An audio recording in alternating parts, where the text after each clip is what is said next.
Hello, everyone, and thank you very much for tuning in. Today, I have the great honor of interviewing Professor Thomas Mitchell. My name is Franz Farreau. I am a member of the Real Property Law Section Executive Committee. And Professor Thomas Mitchell is the only lawyer in 2020 to have actually received a MacArthur Fellowship grant. The MacArthur Fellowship is also known as a Genius Grant, and it is awarded to a scholar who has significantly impacted some field or their field of study. So thank you so much for being with us, Professor Mitchell. It's my pleasure. As you know, I am from California, so it's great to be in touch with those roots. Awesome. So I heard a little bit about your background. You said you went to this really awesome and elite high school that has produced really elite, awesome people such as yourself. So can you kind of give us a trajectory from baby Thomas Mitchell to Professor Thomas Mitchell MacArthur Fellow? Yeah, sure. I mean, I was born and raised in San Francisco, attended elementary school, with actually Nancy Pelosi's children. And then I went to Lowell High School. And I don't want to, there's a lot of debate about Lowell. It has been up to this point a magnet school that one needed to test into and have certain grades. And it is true that it has a range of very prominent graduates, from Stephen Breyer to Carol Channing to Hewlett of Hewlett Packard, to Margaret Cho and Benjamin Bratt, the actors. It's in some turmoil right now. It might be ended as we know it and go into a pure lottery system.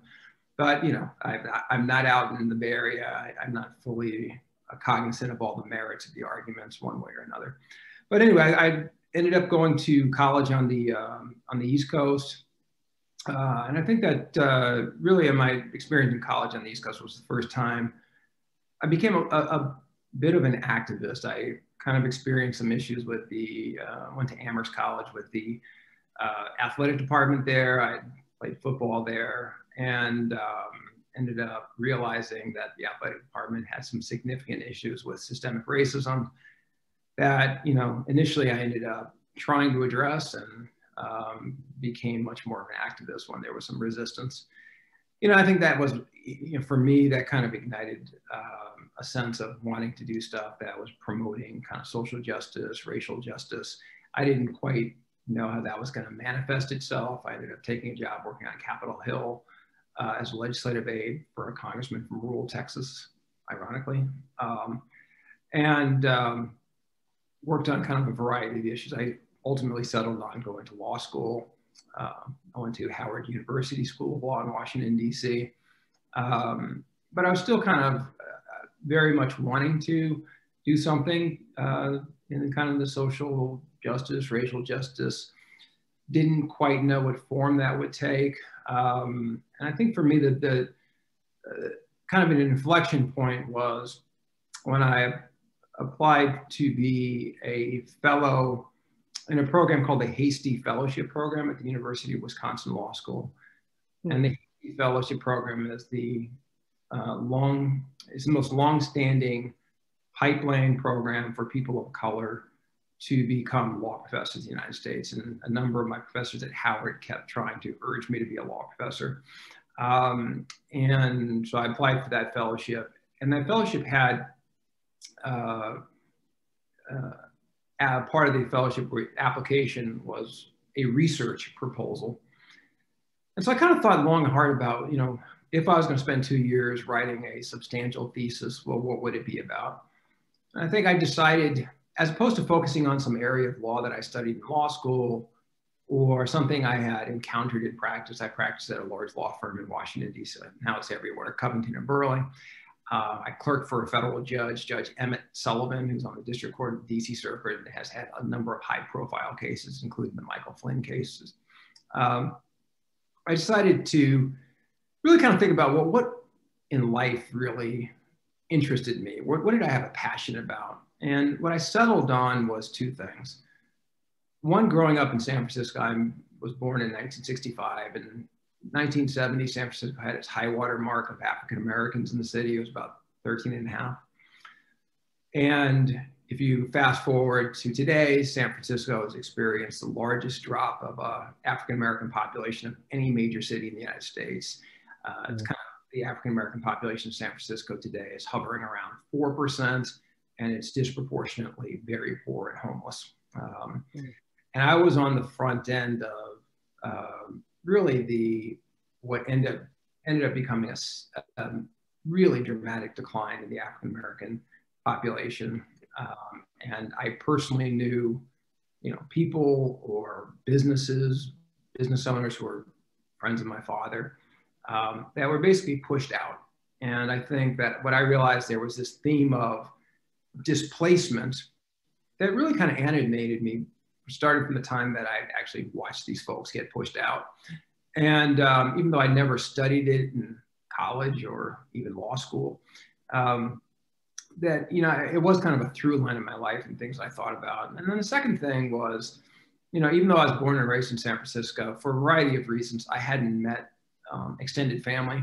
But when I was in college at Amherst, my grandfather in Newark, New Jersey died, and my dad, who was estranged from his father, asked me to go to the funeral.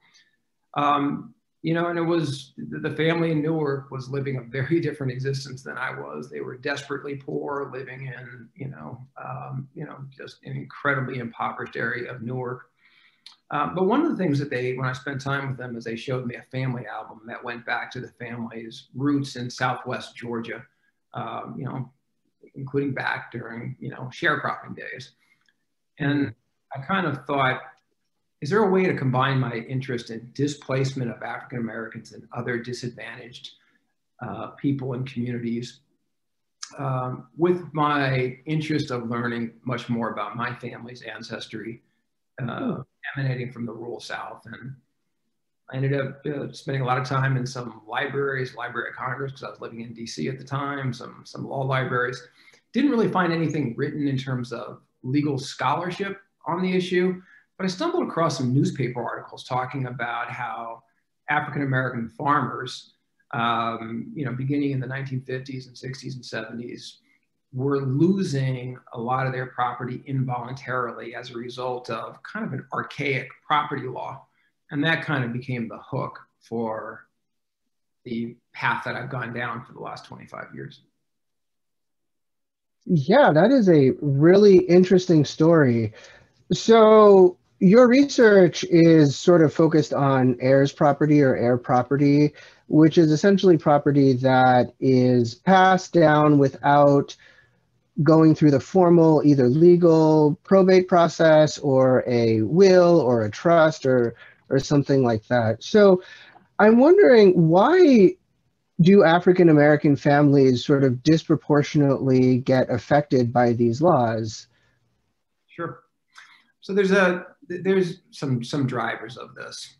One is, you kind of referenced, was the lack of will making or estate planning, right? So one of the things I say is that with COVID-19, one of the things that COVID has done is it's revealed a bunch of racial gaps in this country that one could think of as pre-existing conditions, whether it's in healthcare, incarceration, education. Those are kind of biggies, not the only biggies, but there is a more discrete kind of racial gap in this country, and it's a gap in will making and estate planning. So one study I was looking at, showed that 55% of white American families make a will, but only something like 23% of African American families make a will. And even when you correct for educational level, I mean, it's pretty stark that only 33% of African Americans who have at least a college degree, sometimes a college degree and a graduate degree, or college degree and a professional degree, including a law degree, have a will, which is incredible. The gap between that and white Americans who have a college degree, and making a will is massive. It's like a 40-point gap. So the question, back to your question, is, well, why? So I think in some ways, at least with my work with African American landowners, some of the insight I have is that ended up being a group of owners who acquired land and property at the end of the Civil War. And many of them actually did want a lawyer, but for all practical purposes, they had no ability to get legal services. There were only a tiny handful of Black lawyers in the country at that time. This was the rural South, and white lawyers just considered it to be bad for business to take on a Black client. And so I think for many families, what effectively was a Jim Crow bar to accessing legal services over time became normalized within the African American community as things went from one generation to another. If we're talking about property owners from one generation to another, because there just had been no history in these families in terms of having a lawyer involved in making a will or estate plan, and the understanding of what the significance of making a will or an estate plan was, right? So I think, that's definitely, I think, what I sometimes think is the kind of current manifestations of kind of Jim Crow.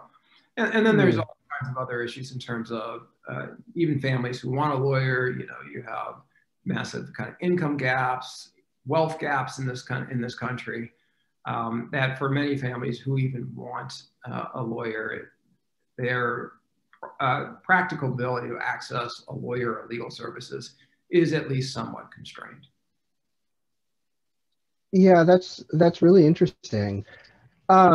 So you mentioned sort of this gap between everything that African American families had inherited and had, and their ability to pass it down to future generations.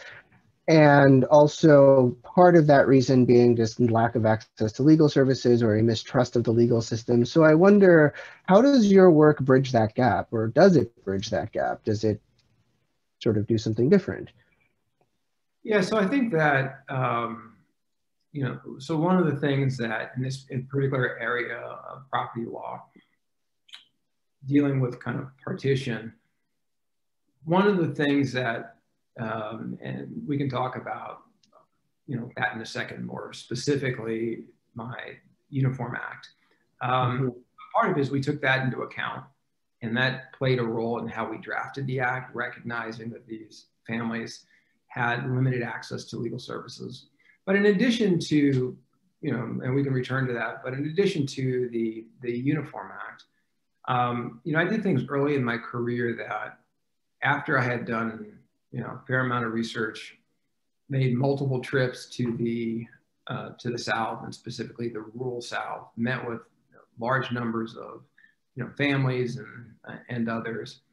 One of the things I realized in my research was it became quite apparent that these families had, little access to legal services. So one of the things I did was, in addition to publishing articles, on the side, not part of my job, but on the side, I worked to develop a national clinical externship program where law students were placed in the summers at various placement sites around the United States, where the theme was a community's lack of access to legal services was undermining their ability to maintain their property rights in one form or another. So ultimately, there were 12 placement sites. In these 6 or 7 years that I built up the program, I had, 32 or 33 law schools participated. And I think we had placed, it was something like 135 students. So that was my nod to, I could do research, but, there's a way of making a more direct impact. And so that was one way of having an impact, was to kind of build up this program. The program itself ultimately wasn't sustainable because it wasn't really part of my job. It was just something I was doing on the side. And as other parts of my career kind of ramped up, and I became quite involved in kind of law and policy work, and then I had a family. It wasn't, I still, to this day, I regularly kind of make the point, almost proselytize to a variety of important stakeholders, from elected officials, state and federal, other policymakers, foundations, and sometimes law schools, about that the key challenges these families and communities face in terms of their lack of practical access to affordable legal services, and that, you know, there's a variety of roles that these various stakeholders play, and they can each make a contribution to improving that particular situation. So I'm curious if you could maybe give examples of how stakeholders can improve legal access. So, for example, how might a lawmaker be able to improve or make it easier for individuals to have access to legal services? Yeah, so we're, you know, I've had a couple conversations with folks in the Texas legislature, for example. I mean, they could fund legal services for, you know, those who are low income or low wealth at a kind of a higher rate than they do so. You could have at the federal level with the Legal Services Corporation, LSC, there are some regulations governing LSC that make those who have certain assets effectively ineligible for legal services. So a lot of heirs property owners are what we call either land rich or property rich, but cash poor. But the fact that they have an asset, no matter how little the asset might actually be working for them, no matter how many barriers to wealth generation they have in terms of that particular asset, they're effectively rendered unqualified. So there's ways you could reform or tinker with the regulations to provide greater access to those types of legal services that already kind of exist. If you're dealing with foundations, right? Foundations can provide funding to organizations that are in a position to provide legal services to various communities, whether they are public interest legal organizations or if they are community-based organizations. Perhaps community-based organization that didn't have a legal program, they could help them establish one. So there's that role. And then there's a number of things that law schools could do in terms of increasing the scope of the type of clinical or experiential work that they do that could help these property owners. Yeah, well, it sounds like there's a lot of alternatives. One of the questions that I've had, or one of the thoughts that I had is, do you feel like the work that you do in sort of providing legal services or helping African American communities have access to legal services, do you feel like it's building trust around the legal profession in the African American community, or is it just kind of well, I guess this is something that we have to do? So something we have to do from the standpoint of the families, or from? Right, from the standpoint of the families, like, well, I guess we have to do this, but it's not really building trust. Do you see that these families are really developing trust around the legal profession and maybe seeking out legal services in other areas where they might not have done so before? Yeah, so I think that we have a variety of issues of trust, right, with African Americans. We can see that in COVID in terms of the percentage of folks who are willing to take a vaccine, given Tuskegee experiments and some other, concrete reasons why African Americans have a distrust of the healthcare system. I think for similarly, African Americans have often had distrust of the legal system. So if one's going to have kind of increased access, I think one has to be sensitive and attuned to why is there that distrust? What is the source of that distrust? As opposed to just lecturing people, you need to get legal services. So I think some of it is, who was the messenger, right? So, and so I think that's where you do have a role, especially with various kind of nonprofit organizations, legal or non-legal, or legal and non-legal. You want to make sure that with respect to those types of organizations, just as an example, that there's equity and diversity and inclusion, so that people who work for those organizations kind of at least partially reflect the communities they're trying to do outreach to, right? And I think that's true. And whether you're talking about the private sector, I think that's true. Whether you're talking about kind of government, that that will build trust if there are people from the community who are reflected in those types of organizations. So I think that is a key component. And I think just in the type of outreach that is done, right? So as opposed to making the people come to you, you need to have some programming, some significant programming where, for example, a community legal education workshop is done in the community, right? And then, you can do things like, one of the things I did early in my career, in addition to this national externship program I'm talking about, is I was one of the grant writers for a USDA grant that was trying to create a center for minority land retention. It did get funded, I think to the tune of $3.5 million, and it was housed at Tuskegee University in Alabama.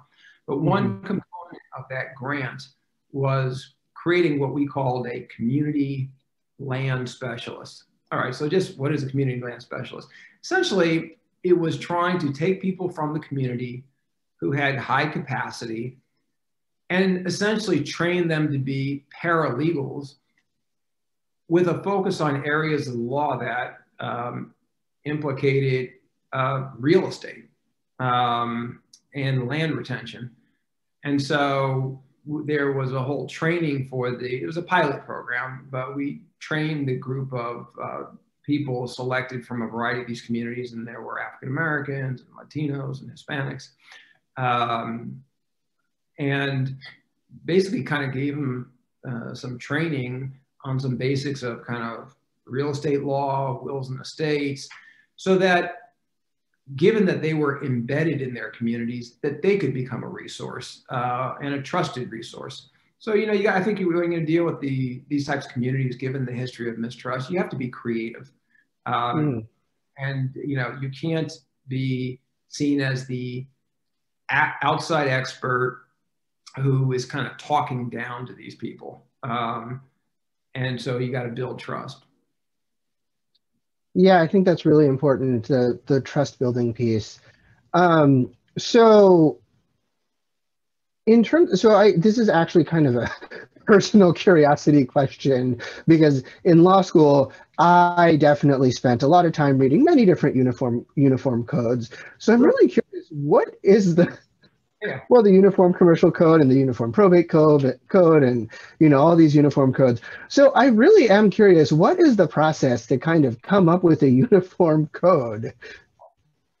So the whole uniform law process, I would describe as kind of Byzantine, not particularly transparent. So I'll just kind of give you an example. Like, obviously, after being the principal drafter for this particular Uniform Act that I'm sure we'll talk about, I've been asked, in the last, 10, 15 years to give a number of talks at various law schools. I think the first law school that asked me to talk about this was the University of Kansas. So I kind of do your typical faculty talk, lasts about 25 minutes, then there's Q&A. But in the first couple parts, I start talking about the Uniform Law Commission, right? Because that had been my life. We spent 3 years drafting the act. There were many weeks that on top of my full-time job, I spent 40 hours, drafting the Uniform Act. And so it becomes so second nature. I was just like, oh yeah, the Uniform Law Commission.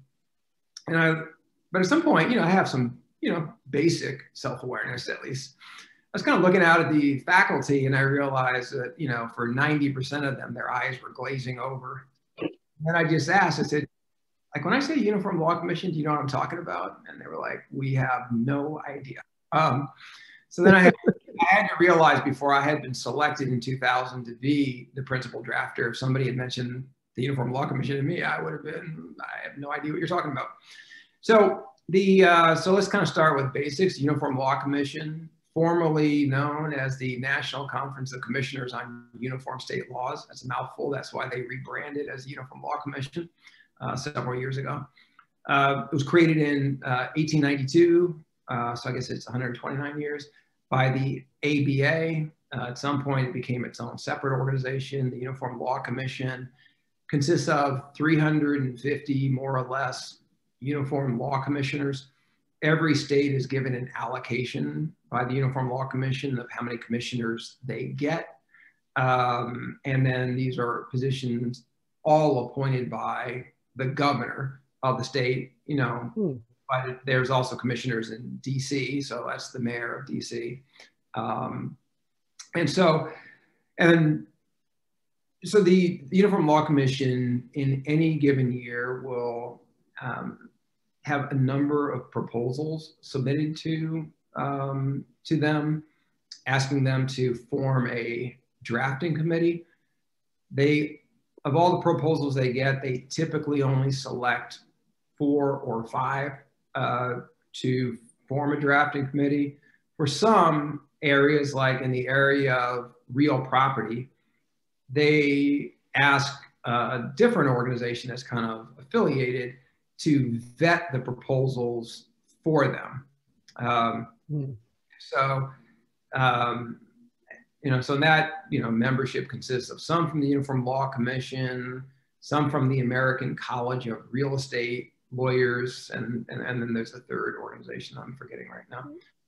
So, that's just to have a kind of a proposal accepted, and then typically the drafting committee consists of usually about a dozen of the Uniform Law Commissioners who are selected kind of irrespective sometimes of their substantive background, typically trying to get wide geographic diversity. The ABA gets to appoint 2 advisors, and then anybody can apply to be an observer or any organization, which is really a misnomer, because an observer makes it sound like you're very passive. The observers actually can be in the rooms when, typically for any Uniform Act, there's going to be at least 4 or 5 in-person meetings all around the country. And so the observers can be in the room, they can participate in the discussion. Really, the only thing that they can't do is if there ends up being any decision made, or there's things that come to a crossroad and a decision can be made about how to resolve the issue.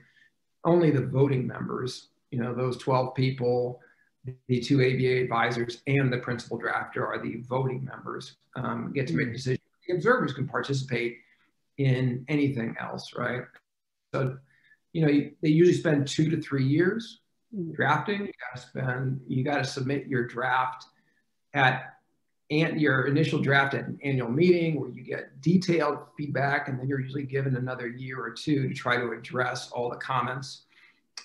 They then, vote it up or down, decide whether to promulgate it. If they do, next thing is before they go try to get it enacted into law, is they seek the ABA's affirmative approval and endorsement. And if the ABA signs off, then they begin the work of trying to go to get states or other jurisdictions to enact it with the staff members they have that are focused on enactment. That sounds like a very involved process, very involved, time-consuming process. So I wonder then why, after going through that whole process, why might some states choose not to enact it? It sounds like all states get to kind of say what they think and what they want to do. So I wonder, why might some states why don't we have, some version of the uniform everything everywhere?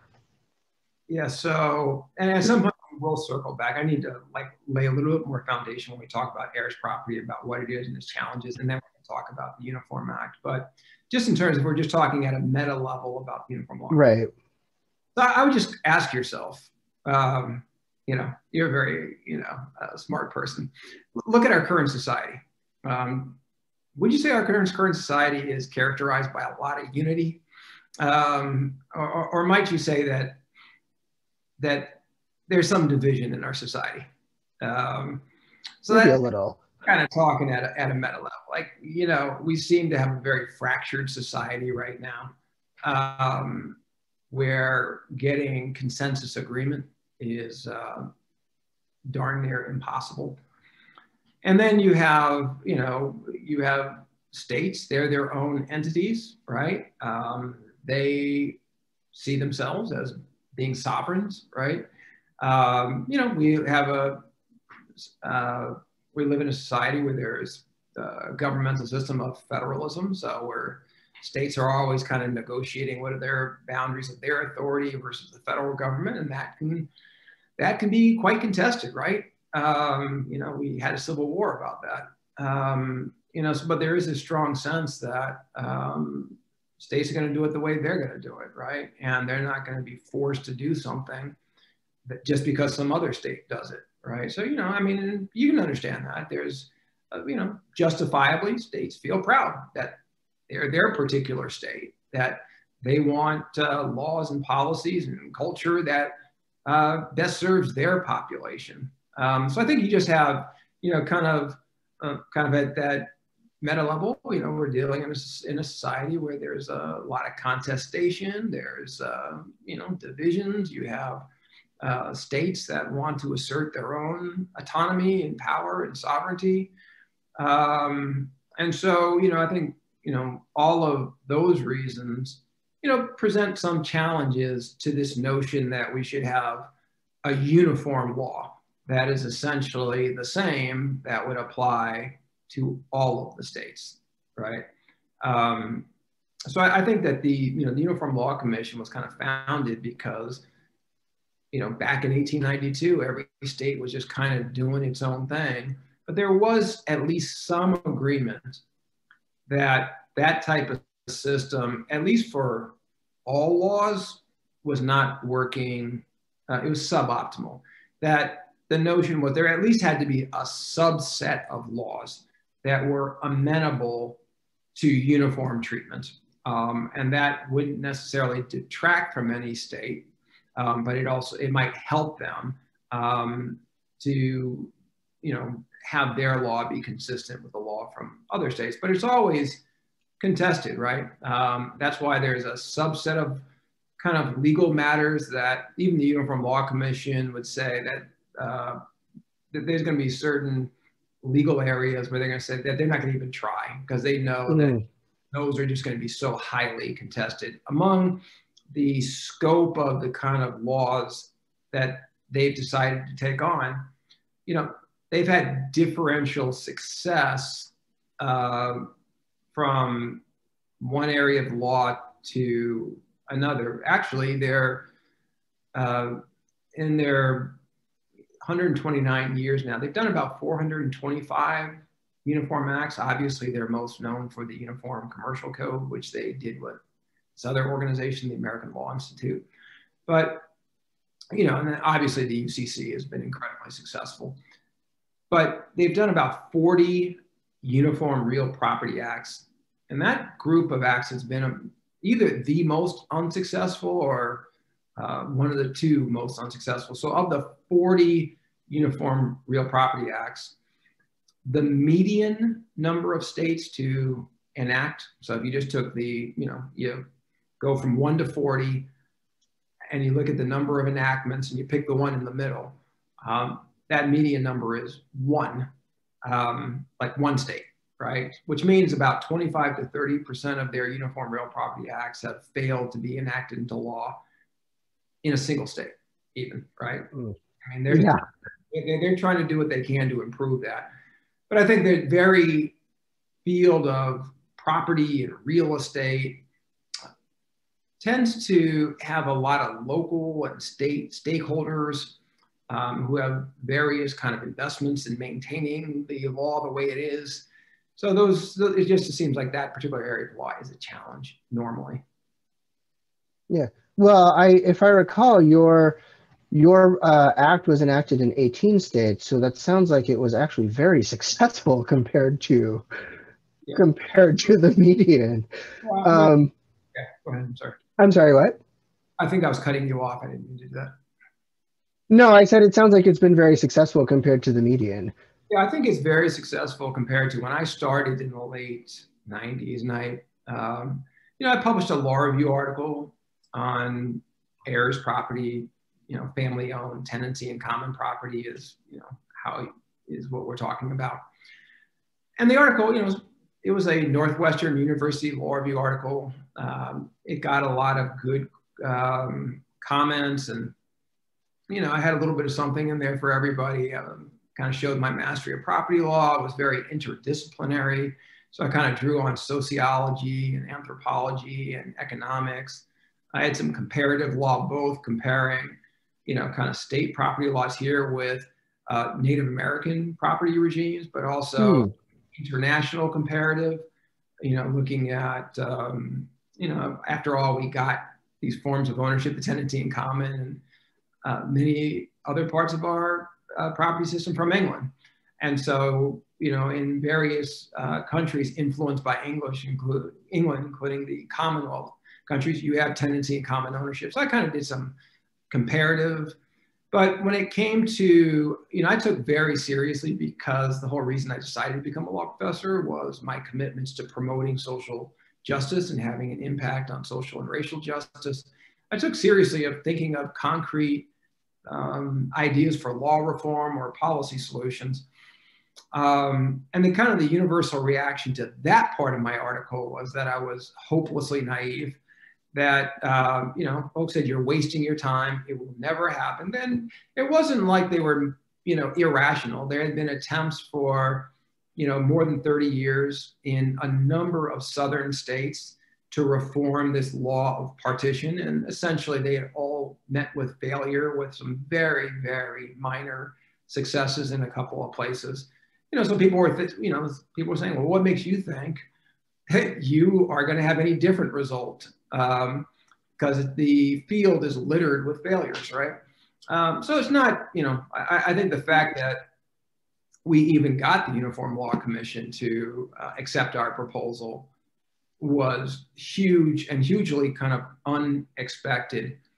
But even, in the 3 years we spent drafting it, I think many in the Uniform Law Commission assumed that we would have no better success than that median number. Like maybe we would have one state, right?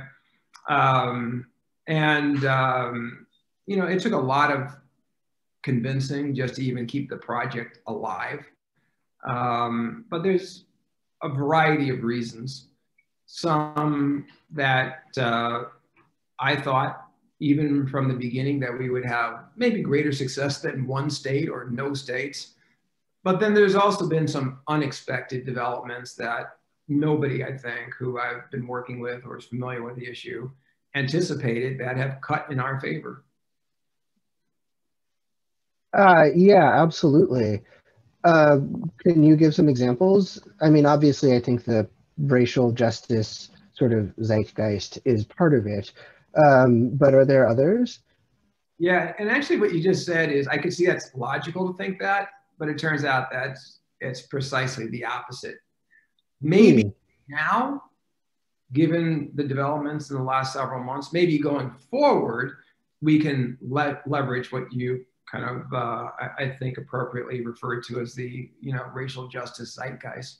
But in fact, I think what's surprising is that the assumption was that if we had any success, and this is when the act was promulgated in 2010, the overwhelming assumption was that we would totally fail to get any state in the South, right? Because that's where there had been efforts for 30 years, but that we might have some very limited success in a small number of states outside the South, right? So at that time, it was kind of seen as, the act was noble in terms of trying to address some of the racial justice, but that if it was framed as a racial justice act, though noble, it would be fatal. In fact, that would be the very reason it would not get enacted into law. So one of the things I kind of learned in the drafting process was I got some feedback from some of the commissioners who, basically said, your act is in grave danger of being marginalized and maybe not even making it out of the uniform law process. It seems like it's an act that primarily benefits African Americans. And frankly, you're African American. And it turns out in the history of the Uniform Law Commission, like I said, there's been about 425 acts. For the biggies like the UCC, they'll appoint multiple principal drafters. In the lexicon of the ULC, they call them reporters. So I don't know, maybe in the history of the ULC, there's been, 440, 450 people who've served in my capacity.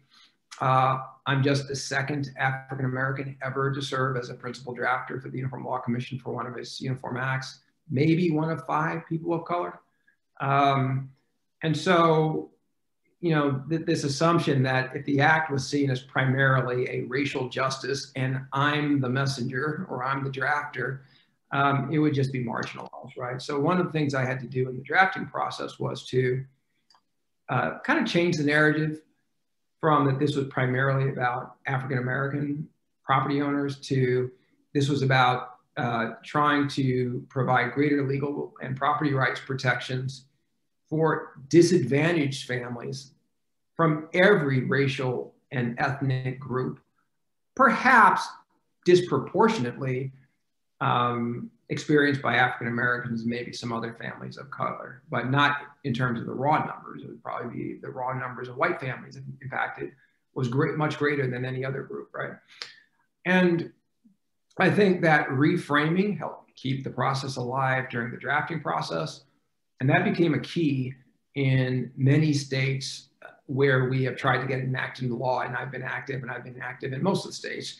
And so very much that's how we framed it, as this is an act to help disadvantaged families enhance their property rights, protect their family real estate wealth, families of every race and ethnicity. And even as opposed to my initial work that focused on African Americans who owned land, agricultural land in the rural South, we expanded it to say that this impacts property owners irrespective of their place, whether they're from a rural part of the state or from an urban part of the state. And by universalizing the act in that way, that's been one of our primary advocacy tools in expanding the interest of the act. I mean, what I will say is that, given that my scholarship really initially was rooted in kind of racial justice,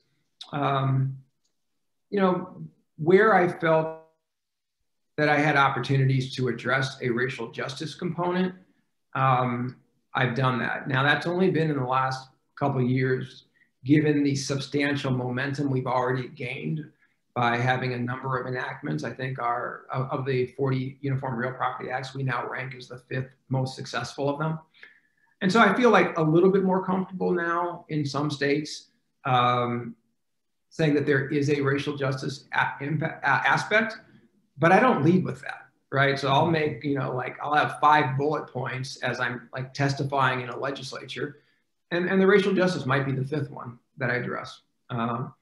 So anyway, that's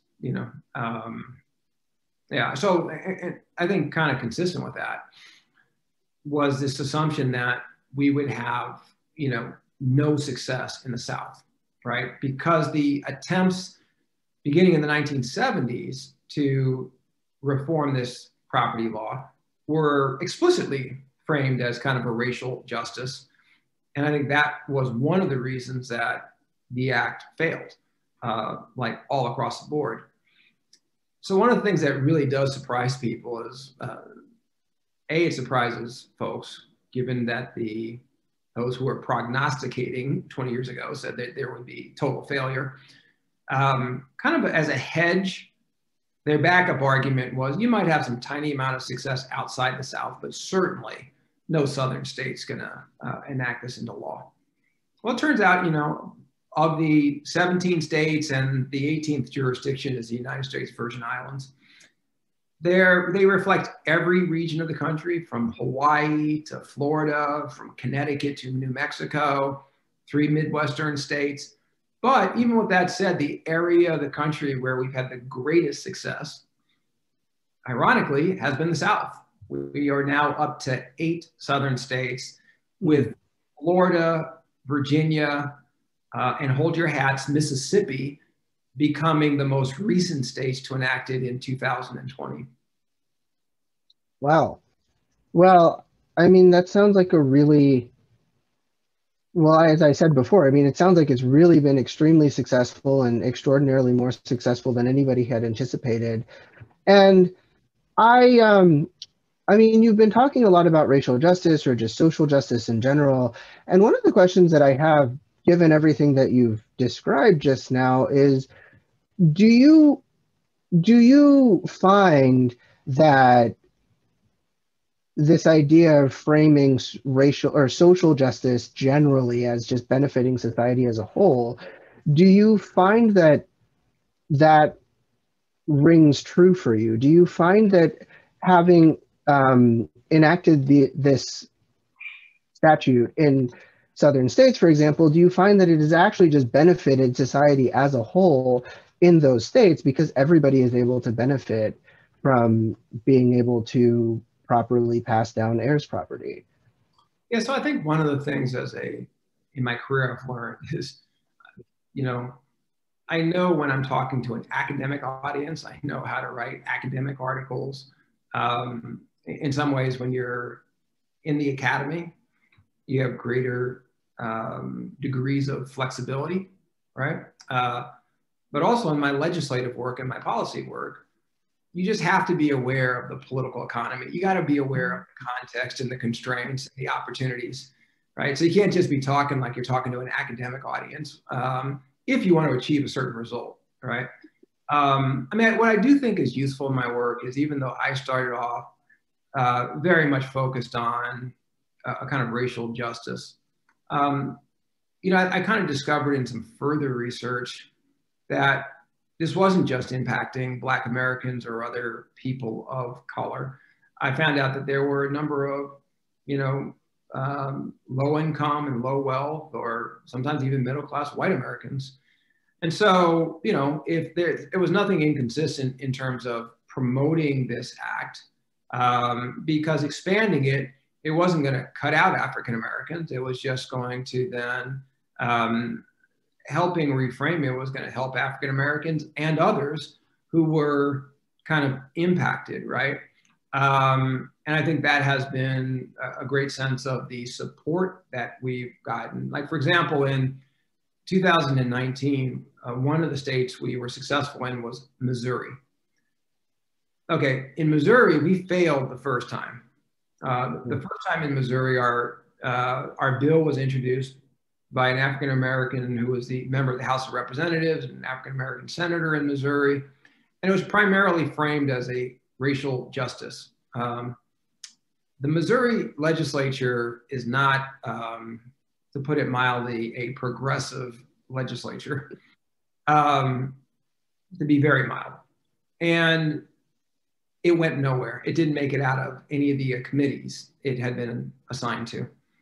In 2019, a conservative Republican senator introduced the bill, and he introduced it because one of his good friends, who was a white farm owner, lost their family farm because of a partition action.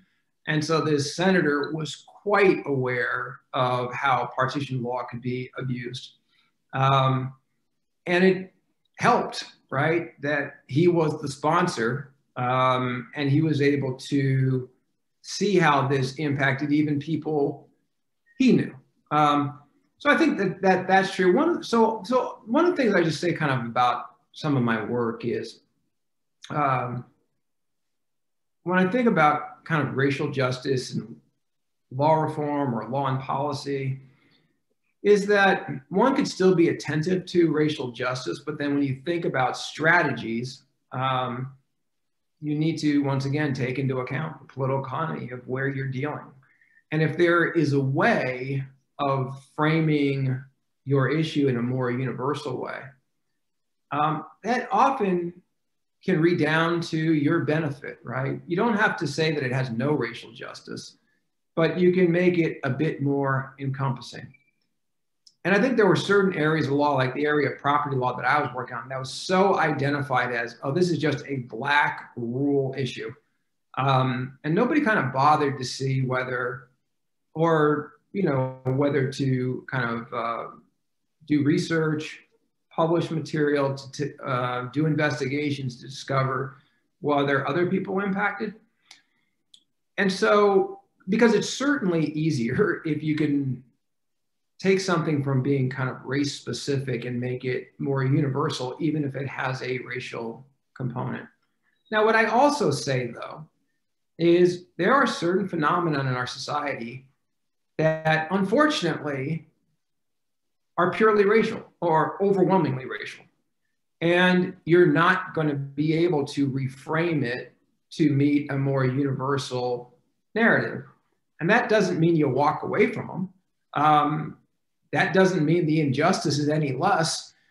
It just means that sometimes you're going to have to overcome greater barriers to be successful, because oftentimes in our society, unfortunately, if an issue is seen in a purely racial lens, you often, in addition to just having just rank racial animus, you run into the problem of folks thinking, well, it's a zero-sum game.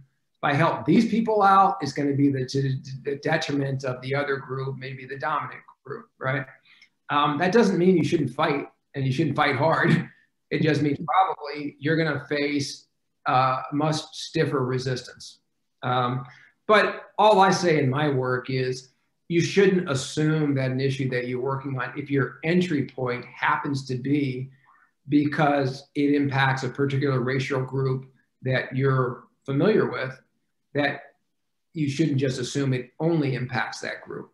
And you should at least consider whether it impacts others, and if it does, whether there's a way to make a more kind of a universal appeal. Yeah, I think that's a really helpful and important message, and it's also really helpful and important in understanding sort of where your success came from in enacting this particular law. And really, I think obviously from the perspective of real property, which is kind of where we're here, this idea of real property and property ownership is so incredibly American and so central to this idea of who we are as Americans. And I think that really understanding that this removal of property or taking away property from Americans, no matter who they are or what color they are or where they are, how like antithetical that is to our sort of sense of being Americans. I think the work that you've done is really impressive and amazing, and really has reinforced who we are as an American society and what we value. So thank you so much for talking and taking the time, and I really appreciate it. Do you have any last words for our audience before we end? Yes, I just really, I want to thank once again the California Lawyers Association. I'm still a member, although I'm an inactive member. I've maintained my membership all these years, really out of this sense of that's kind of my roots, right? Practice law in California for even one day in my life, and I probably won't. But there is, one thing in terms of California, we might be getting an unexpected introduction of my Uniform Act, which is called the Uniform Partition of Heirs Property Act in the California legislature. We now have the strong backing of the California Realtors Association, which, if you want a bill to be successful, it's kind of helpful having them. Yes. So for those in California, kind of stay tuned. We might have a bill introduced this year or next year, and if it does, I look forward to maybe in a post-COVID world testifying in the California legislature, and then you know, perhaps writing an article for the real property section. That would be, you know, that'd be great. Wonderful. We absolutely look forward to that. And thank you so much for your time, Professor Mitchell. Sure.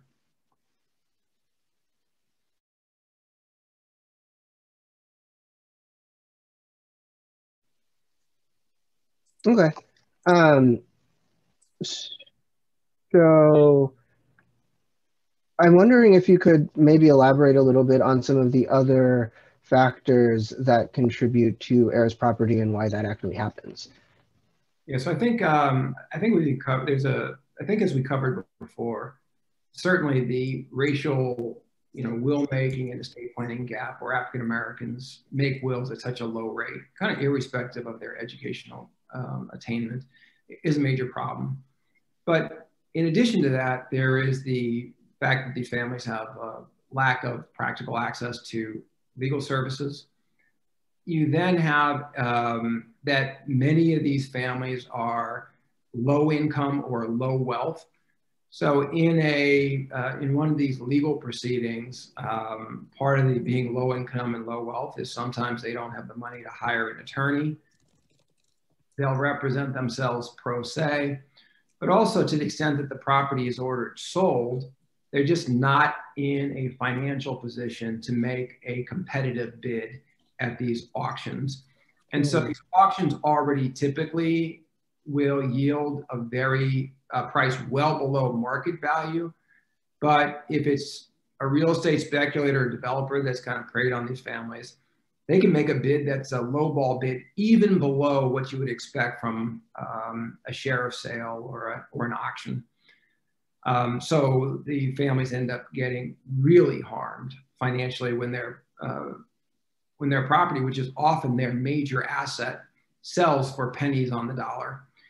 And then lastly, a lot of the property African Americans have acquired since the end of the Civil War, maybe initially land in the rural South, but even then homes, has often been property that is not considered prime real estate, whether it's rural land or urban land.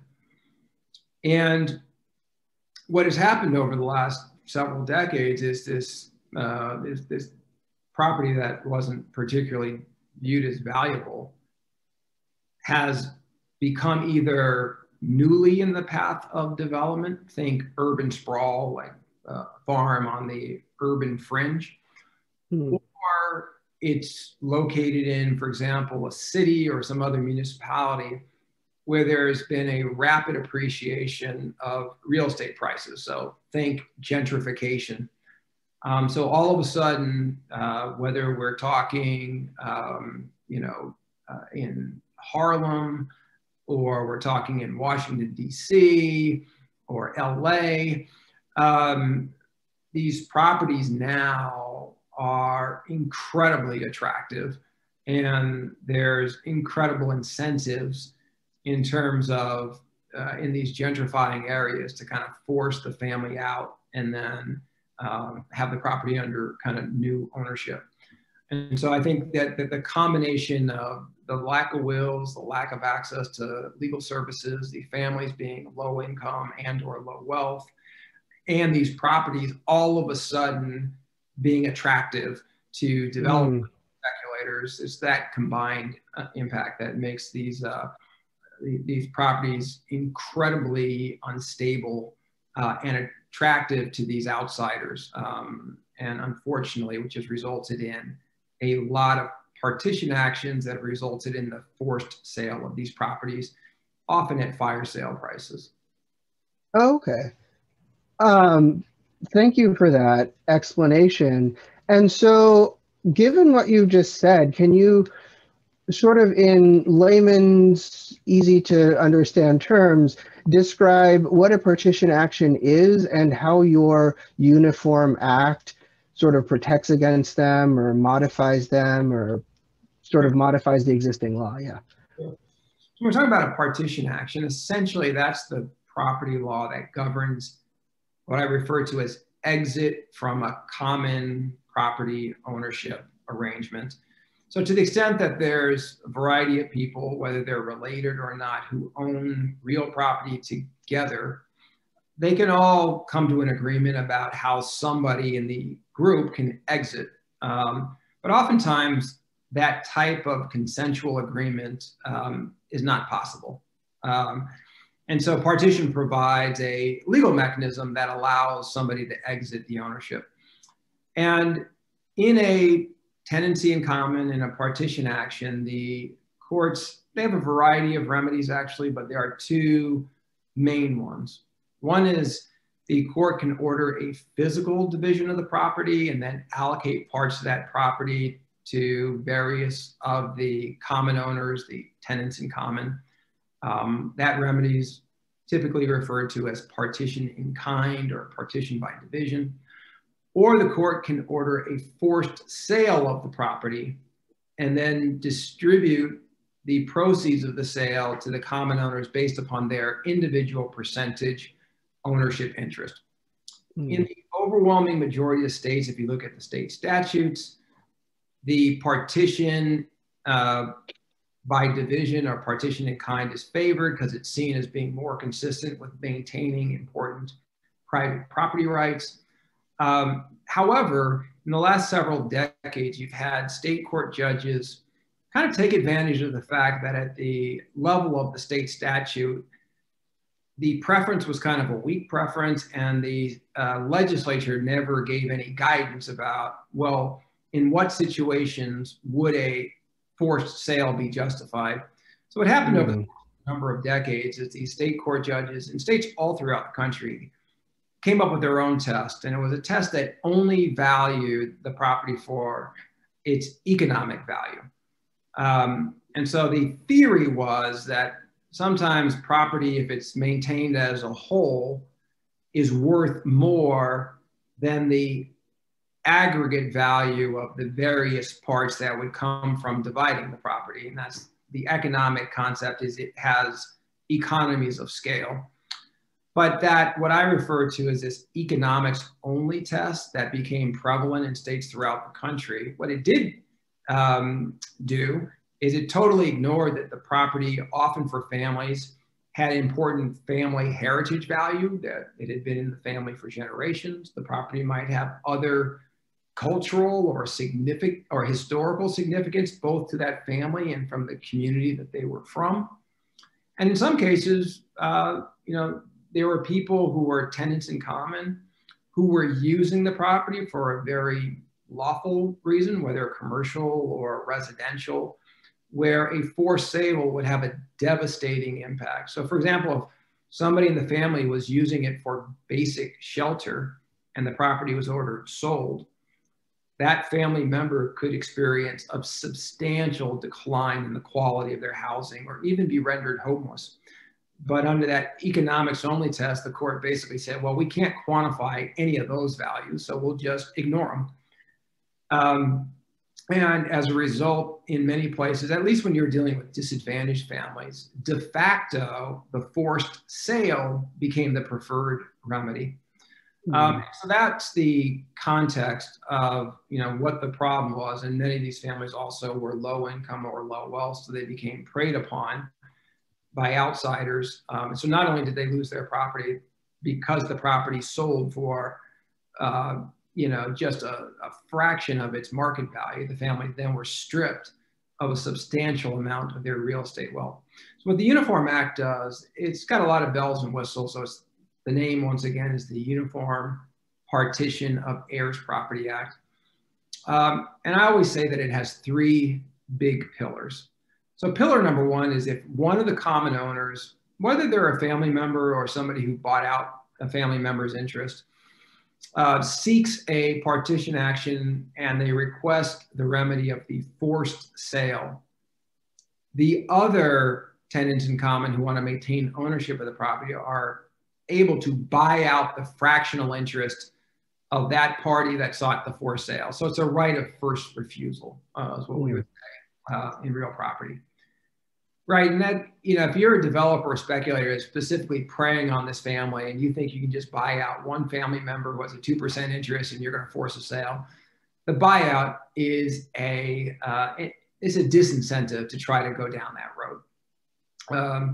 The second provision basically adds substance to what in most states is a statutory preference for that physical division, the partition in kind or partition by division. But unlike the pre-existing state statutes, the UPHPA develops a multi-factor test that a court has to make specific findings on each factor. And the test is a combination of economic factors, including this idea of, does the property have economies of scale if it's maintained as a whole? But it also has non-economic factors. So specifically, it has to take into account whether there's been long-standing ownership in a family, whether the property has other important cultural or historical value, and what would be the impact on a forced sale from somebody who was legally using the property, for example, for basic shelter. And so as a result of that provision, it restores the true preference and provides substance to the preference for the partition in kind or partition by division, meaning that there will be more partition actions resolved in states that have passed the UPHPA that will no longer result in a forced sale, where there will be a division and folks will get property. The last provision does take account that in many partition actions, actually, the most equitable remedy is the forced sale. So if we're talking about heirs property in an urban context, we're dealing with a single family home, and you have 30 tenants in common or 40 tenants in common, or even if you have 10 tenants in common, there's going to be no way really as a practical matter to divide up the house to give each person a part of the house. And so in that case, usually the partition sale, the forced sale, is the preferred remedy. But unlike the case in all states and the District of Columbia before the UPHPA, where the sales process that was required to be used by state law was predictably going to yield a price well below market value. And usually it was the foreclosure sales process, or in, I think, the majority of states, a sales process called a sale by execution that is borrowed from debtor-creditor rights, where you have properties ordered sold at the courthouse, could be in 7 days from the time the partition action is resolved. You have little notice to the public. Any prospective buyer is not able to inspect the property. And the winning bid, usually in most states, has to be paid in cash the day of the auction. For all those factors, you can understand why the sales price tends to be substantially below market value. So what we did for the third pillar is we created a sales process we call the open market sale. That's designed to mimic a normal sale, a sale between a willing seller and a willing buyer. The court appoints a real estate broker who has to list and market the property using all commercially reasonable practices, very similar to how they would market property in their normal inventory. The property has to be listed for its fair market value. Any prospective buyer can inspect the property, and then there can be bids made that are subject to a contingency of the bidder getting financing, like a normal real estate transaction. Right. Now, those are conditions, if you look at it from the real estate economics literature, that very much market the conditions that are necessary for a sale to be deemed a sale conducted under conditions designed to produce a fair market value price. So it's just the sales prices that one would expect to get from this open market sale are going to be substantially higher than the sales prices that are typically yielded from these sheriff sales, these auction sales. So even in those instances where the family might lose their ownership of the property in terms of their title to the property, they'll be able to preserve a substantial amount of the real estate wealth associated with the property. Yeah, that sounds extremely valuable. So essentially what this does is even if families do lose the property, it creates a mechanism, one, for courts to realize that, hey, this property has value beyond its economic value. And two, if it does have to be sold, then families are able to preserve the wealth instead of having to sort of lose it because the judicial mechanisms for sale essentially were not favoring the property owner, but instead the property purchasers. Yeah, so even better than that. So yes, there will be more time for the family to retain at least a part of the property if they order partition in kind, which is more likely than it was under the background law. And you're right about preservation of wealth through the open market sale in those cases where the property is sold. But if you look at the statute comprehensively and also include that buyout provision, that right of first refusal, that serves as a disincentive for a speculator or a real estate developer to try to take advantage of this law in the first place. And we've already had evidence, for example, in one state where partition actions had been really abused for decades was South Carolina, including, 1950, the majority of the property owners at Hilton Head Island in South Carolina were African American, right? Which is a shock to most people when you think about Hilton Head Island today. But consistent with what I said before is Hilton Head Island up until about 1950 was remote. It wasn't connected to the mainland. But in the early 1950s, the state of South Carolina built a bridge from the mainland out to Hilton Head Island. And already then at that point, the real estate developers had all kinds of dreams and imaginings of what Hilton Head could be, basically what it has become. And one of the major ways that legal tools that these developers used was partition actions to dispossess, like tons of African American families of their land on Hilton Head.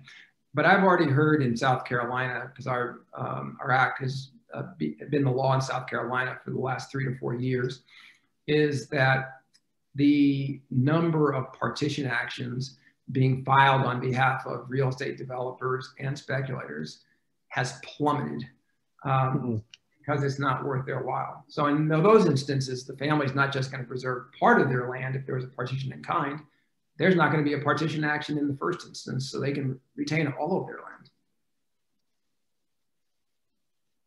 Which is great for families, and they're able to preserve whatever wealth they have and also not be displaced, because moving or being displaced is not pleasant, right? Even if people receive compensation for it. Absolutely.